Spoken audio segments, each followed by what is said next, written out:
உலகை உலுக்கிய போருக்கு முற்றுப்புள்ளி. ட்ரம்ப் வெளியிட்ட அந்த பரபரப்பு வீடியோ.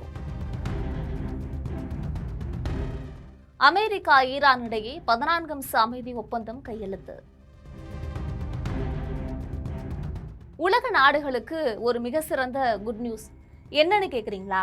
அதாங்க, கடந்த சில மாதங்களா கச்சா எண்ணெயோட விலை உயர்வு, எப்போடா போர் நடக்குமோ என்கின்ற பயம்னு உலகத்தையே மிரட்டிக்கிட்டு இருந்த அமெரிக்கா ஈரான் பதற்றம் ஒரு வழியா முடிவுக்கு வந்திருக்கு. அமெரிக்க அதிபர் டொனால்ட் ட்ரம்பும் ஈரானோட அதிபர் மசூத் பெசஸ்கியனும் சேர்ந்து ஒரு வரலாற்று சிறப்பு மிக்க 14 அம்ச அமைதி ஒப்பந்தத்துல கையெழுத்து போட்டிருக்காங்க. ஒருவேளை இந்த ஒப்பந்தம் மட்டும் நடக்காம போயிருந்துச்சு அப்படின்னா உலகம் ஒரு மிகப்பெரிய பொருளாதார பெரு மந்தத்தை சந்தித்திருக்கும் அப்படின்னு ட்ரம்பே சொல்லியிருக்காரு. இந்த ஒப்பந்தத்துல அப்படி என்னதான் இருக்கு? பாகிஸ்தான் இதுல எப்படி மிடில்மேன் வேலை பார்த்தாங்க? இதனால உலக மார்க்கெட்ல கச்சா எண்ணெயோட விலை எப்படி டாப் கியர்ல குறைய போகுது? இந்த போர் நிறுத்த ஒப்பந்தத்துல இரண்டு நாடுகளும் முன்வைத்த கோரிக்கைகள் மற்றும் அந்த விதிமுறைகள் என்னென்ன அப்படின்றத முழுமையாக பார்க்கலாம். இது போன்ற வார் எக்ஸ்க்ளூசிவான செய்திகளுக்கு நம்மளுடைய ஜெம் தொலைக்காட்சியை உடனே சப்ஸ்கிரைப் பண்ணுங்க.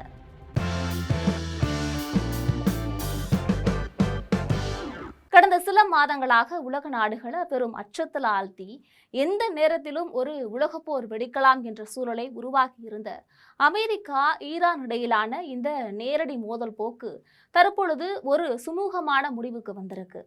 உலக பொருளாதாரத்தையே அச்சுறுத்தி வந்த இந்த அணு ஆயுத பதற்றத்தை தணிக்கக்கூடிய வகையில இரு நாடுகளுக்கும் இடையே விரோத போக்கை முடிவுக்கு கொண்டு வரக்கூடிய வரலாற்று சிறப்புமிக்க 14 அம்சங்கள் கொண்ட புரிந்துணர்வு ஒப்பந்தம் முறைப்படி கையெழுத்தாகியிருக்கு.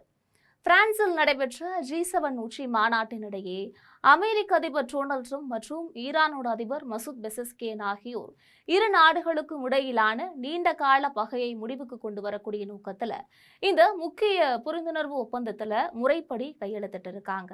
இதனை அமெரிக்க வெள்ளை மாளிகை தன்னுடைய அதிகாரப்பூர்வ சமூக வலைதள பக்கத்துல வீடியோ ஆதாரத்துடன் வெளியிட்டு உலகிற்கு உறுதிப்படுத்தியுள்ளது.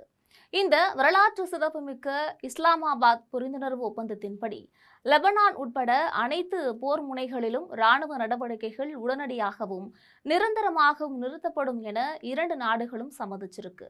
ஈரானின் உள்நாட்டு விவகாரங்கள்ல தலையிட மாட்டோம் என்றும் அதன் தன்னாட்சி உரிமையை மதிப்போம் என்றும் அமெரிக்கா உறுதியளிச்சிருக்கு. இதற்கு பதிலாக உலக வர்த்தகத்தின் மிக முக்கிய பாதையாக கருதப்படக்கூடிய இந்த ஹார்முஸ் ஜலசந்தி வழியாக சர்வதேச வணிக கப்பல்கள் எவ்வித கட்டுப்பாடும் அச்சுறுத்தலும் இன்றி பாதுகாப்பாக செல்ல முதற்கட்டமாக 60 நாட்களுக்கு ஈரான் அனுமதி அளிச்சிருக்காங்க. மேலும் ஈரானிய துறைமுகங்கள் மீது அமெரிக்கா விதித்திருந்த கடுமையான கடற்படை முற்றுகையை அடுத்த 30 நாட்களுக்குள்ளாக அமெரிக்கா முழுமையாக மீட்டுக்கொள்ளும் என்றும் சம்மதிக்கப்பட்டிருக்கு. இதனுடைய தொடர்ச்சியாக ஐநா பாதுகாப்பு கவுன்சில் மற்றும் அமெரிக்காவால ஈரான் மீது விதிக்கப்பட்டிருந்த கடுமையான பொருளாதார தடைகள் அனைத்தும் படிப்படியாக நீக்கப்பட இருக்கு. அது மட்டுமல்ல, அமெரிக்காவால் முடக்கி வைக்கப்பட்டிருந்த ஈரானின் பில்லியன் கணக்கான டாலர் மதிப்பு இருக்கக்கூடிய சொத்துக்களும் நிதியும் உடனடியாக விடுவிக்கப்பட இருக்கு. போரினால் கடுமையாக பாதிக்கப்பட்ட ஈரானின் உள்கட்டமைப்பை மேம்படுத்த அமெரிக்கா மற்றும் அதன் நட்பு நாடுகள் இணைந்து சுமார் 30,000 கோடி டாலர் மதிப்பிலான மறுசீரமைப்பு நிதியுதவியை வழங்கவும் சம்மதமும் தெரிவிக்கப்பட்டிருக்கு. அதே வேளையில ஈரான் அணு ஆயுதங்களை உற்பத்தி செய்ய போவது கிடையாது என்ற தன்னுடைய முந்தைய உறுதிப்பாட்டை மீண்டும் புதுப்பித்து உள்ளதுடன் அதனுடைய அணுசக்தி இருப்பு குறித்து ஐநாவின் சர்வதேச அணுசக்தி முகமை கண்காணிப்பில் 60 நாட்களுக்குள் இறுதி உடன்பாடு எட்டப்படும் என்றும் ஒப்புக்கொண்டுள்ளது.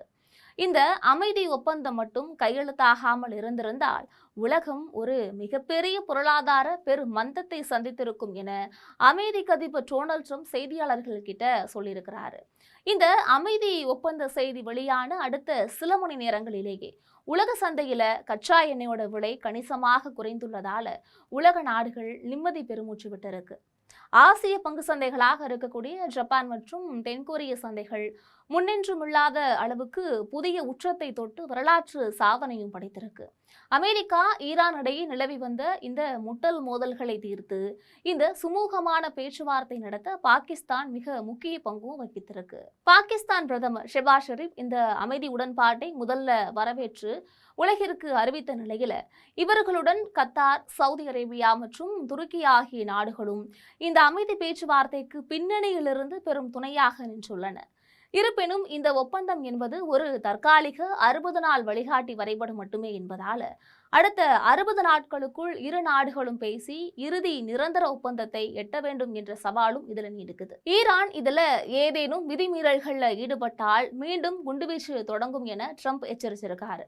இது மட்டுமல்ல, இஸ்ரேல் லெபனானில் இன்னும் சிறிய அளவிலான தாக்குதல்களை தொடர்ந்து வருவதும் இந்த அமைதி ஒப்பந்தத்தின் நீடித்த ஆயுள் குறித்து அரசியல் வட்டாரத்தில் லேசான கவலையையும் ஏற்படுத்தியிருக்கு. எது எப்படியோ கடந்த சில மாதங்களாக அமெரிக்கா மற்றும் இந்த ஈரான் இடையே நிலவி வந்த போர் பதற்றத்திற்கு இந்த ஒப்பந்தம் தற்காலிகமாக ஒரு முற்றுப்புள்ளி வைத்துள்ளதாகவே சர்வதேச அரசியல்ல பார்க்கப்படுது. இந்த போர் நிறுத்த ஒப்பந்தம் குறித்து நீங்கள் நினைக்கக்கூடிய கருத்துக்களை மறக்காமல் கமெண்டில் பதிவிடுங்கள். இதுபோன்ற உலக செய்திகளுக்காக எப்பொழுதும் இணைப்பில் இருங்கள் ஜெம் தொலைக்காட்சியோடு.